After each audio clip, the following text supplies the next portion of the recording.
21 वर्षांची विश्वसनीय परंपरा म्हणजेच संदेश चष्माघर. आता 1999 रुपयात 2 चष्मे. सर्व प्रकारचे ब्रँडेड गॉगल्स आणि स्पेक्ट्स उपलब्ध. प्रोग्रेसिव्ह लेन्सेसची संपूर्ण रेंज. नेत्रतज्ञांमार्फत नेत्र तपासणी. सर्व प्रकारचे कम्प्युटर यूजसाठी चष्मे उपलब्ध. विनम्र आणि तत्पर सेवा. ठिकाण संदेश चष्माघर. काळा नंबर 31 आणि 32, बस स्टँड कॉम्प्लेक्स, पहिला मजला, दत्त मंदिरा शेजारी, संगमनेर. प्रोप्रायटर अमोल देशमुख. 9150 290 290 आणि 9270 37 41 74. माजी मंत्री स्वर्गीय बीजे खताळ मंत्रिमंडळामध्ये असताना सहकार, नियोजन, महसूल, कायदा, न्याय तसेच अन्न आणि नागरी पुरवठा, सार्वजनिक बांधकाम, पाटबंधारे आदी खात्यांचा कारभार त्यांनी पाहिला. प्रत्येक खात्यावर त्यांची विशेष छाप होती. त्यांच्या कारकिर्दीमध्ये सर्वाधिक धरणांची निर्मिती झाली. कोल्हापूरचे दूधगंगा, वेदगंगा, सांगलीचे चांदोली, नांदोली, पुण्याचे चासकमान, नांदेडचे विष्णुपुरीसह राहुरीच्या मुळा धरणाला गती देण्याचं काम त्यांच्याच काळात झालं. कडक शिस्त, कमालीची तत्वनिष्ठा आणि प्रामाणिकपणा यामुळे त्यांची राज्यात विशेष ओळख होती, असं प्रतिपादन सामाजिक कार्यकर्ते शुभम देशमुख यांनी केलं. संगमनेर तालुक्यातील पिंपरणे येथे माजी मंत्री स्वर्गीय बीजे खताळ पाटील यांच्या पुण्यतिथी कार्यक्रमात ते बोलत होते. राज्याचे माजी पाणीदार मंत्री म्हणून ज्यांना राज्यात ओळखलं जातं, स्वर्गीय बीजे खताळ पाटील दादांची आज पुण्यतिथी 5वी. स्वर्गीय बीजे खताळ पाटील साहेबांमुळे आज आपल्या गावामध्ये गगनगिरी महाराज विद्यालय उभं राहिलं. त्याचप्रमाणे जुने किटियर्स असतील, पहिली पाण्याची टाकी असेल ती त्यांनी मंत्रिपदाच्या कार्यकाळात आपल्या पिंपरणे गावाला दिली. आंबोरे गावामध्ये धरण त्यांनी उभं केलं. त्याचप्रमाणे संगमनेर तालुक्यात सहकाराची बाग त्यांनी खऱ्या अर्थाने फुलवली. संगमनेर बाग सहकारी साखर कारखाना असेल, मार्केट कमिटी असेल, संगमनेर शेतकी संघ असेल, दूध संघाच्या उभारणीमध्ये त्यांचा मोलाचा वाटा आहे. सह्याद्री विद्यालयाची स्थापना खताळ साहेबांनी दिली. मी महाराष्ट्राच्या राजकारणामध्ये असा माणूस बघितला नाही जो मंत्रिपदाच्या अगोदर ज्या वाड्यामध्ये राहिले, मंत्रिपद गेल्यानंतर सुद्धा त्याच वाड्यामध्ये साहेबांचं निधन झालं. म्हणजे आज ही किती मोठी शोकांतिकेची बाब आहे. आजच्या काळात जर बघितलं, साधा सरपंच माणूस झाला तरी कुठं गुंठ्याच्या जमिनी घेईल, कुठं प्लॉट घेईल, कुठं बंगलेच बांधतील, हे धंदे त्यांनी कधी केले नाही. निस्वार्थी राजकारण केलं.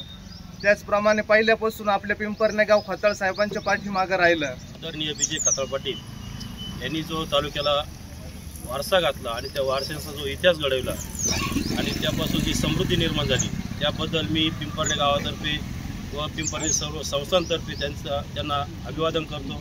बरेचसे धरणं वगैरे आणि मुळात म्हणजे आपल्या हायस्कूलची परवानगीसुद्धा मान्य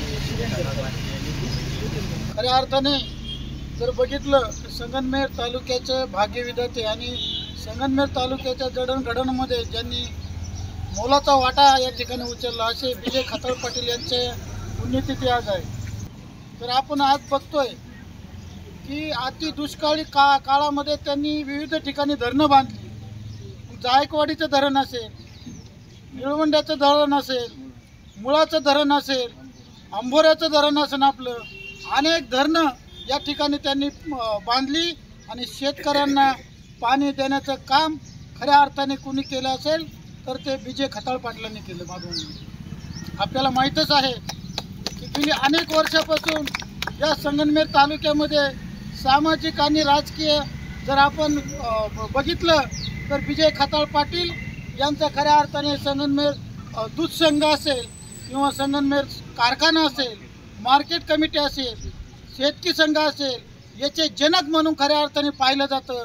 आणि या सहकारामधून, या समृद्धीमधून हा तालुका आणि हे जिल्हाच नव्हे तर हे राज्य फुलवण्याचं काम खऱ्या अर्थाने या माणसांनी केलेलं आहे.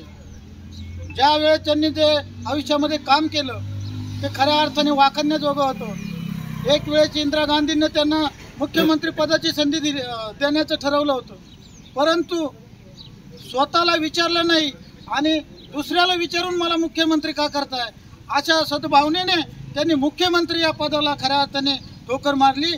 आज जर आपण बघितलं तर महाराष्ट्रामध्ये ग्रामपंचायतीचा सदस्य होण्यासाठी किती चढाओढ या ठिकाणी होती, पण एक हा महापुरुष स्वतःला मुख्यमंत्री या ठिकाणी म्हणून घेतलं नाही आणि मुख्यमंत्र्याची आशा या ठिकाणी त्या माणसाने कधी केली नाही. हा खऱ्या अर्थाने एक बुलंद तोफ या महाराष्ट्रामध्ये निर्माण झाली होती. या कार्यक्रमासाठी प्रमुख पाहुणे म्हणून युवा नेते शुभम देशमुख, मंजाबापू साळवे, अरुण देशमुख, शिवराम वाघचौरे, कैलास काळे, उत्तम नाना राहिंज, सुरेश ठोंबरे, नंदू ठोंबरे, दिनकर ठोंबरे, किसन साळवे, पिंटू खंडागळे, रामनाथ ठोंबरे, धोंडीबा साळवे, देवराम वाघचौरे, शामराव देशमुख, सचिन खंडागळे, बाळासाहेब साळवे, साहेबराव बागुल, त्र्यंबक गिरी, करण साळवे यांसह ग्रामस्थांची उपस्थिती होती. Subhash Bhalerao, C news Marathi, Sangamner. Doctor Pawse अर्धांगवायू पुनर्वसन आणि निसर्गोपचार केंद्र.